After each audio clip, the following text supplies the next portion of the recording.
শুভ দুপুর বন্ধুরা, তোমাদের কি রান্না বাড়া হয়ে গেছে?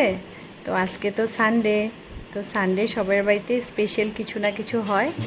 তো আজকে আমার বাড়িতে স্পেশাল ওরকম কিছু না, কিন্তু ভাবছি পাঁঠার মাংস রান্না করব। রোজ রোজ তো মুরগি মাংসই খাই, পাঁঠার মাংস আমাদের বেশি খাওয়া হয় না।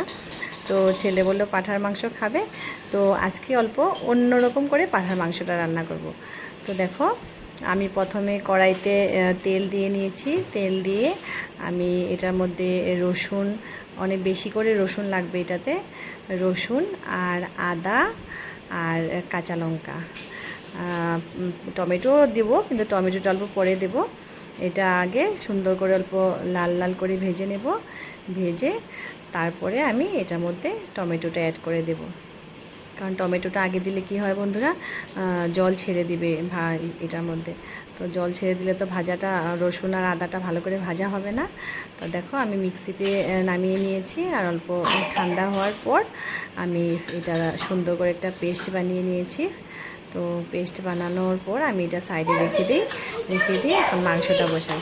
তো দেখো, আমি পেঁয়াজটা আগে ভেজে নিয়েছি। পেঁয়াজটা ভেজে নিয়ে আমি এটার মধ্যে মাংসটা ভাজছি। একদম মানে জালটা একদম কম করে ভাজতে হবে, কারণ পাঁঠার মাংস তো অল্প শক্ত থাকে, সিদ্ধটা দেরি করে হয়। আর প্রেশার কুকারে তো আমি দিই না, প্রেশার কুকারে দিলে আমার ভালো লাগে না খেতে।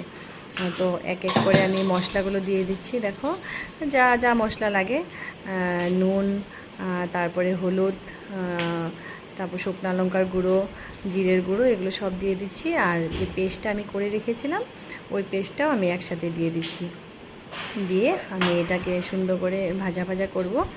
একদম ঢেকে ঢেকে ভাজতে হবে বন্ধুরা, ঢেকে ঢেকে না ভাজলে হবে না। তো দেখো, সব কিছু আমি উপকরণ এটাতে দিয়ে দিলাম। দিয়ে আমি সুন্দর করে এটা ভাজা ভাজা করে নিচ্ছি। ভাজা ভাজা করার পর যখন এটার থেকে, মাংসর থেকে তেল ছেড়ে আসবে, তখন আমি এটার মধ্যে জল এড করব। দেখো, আমার মাংসটা হয়েই গেছে কষানো।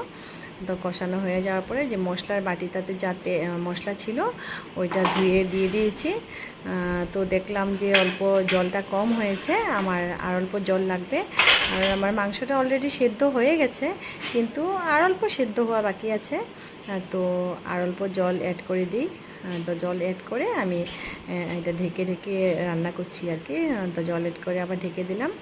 তো দেখো, আমার মাংসটা রান্না হয়ে গেছে।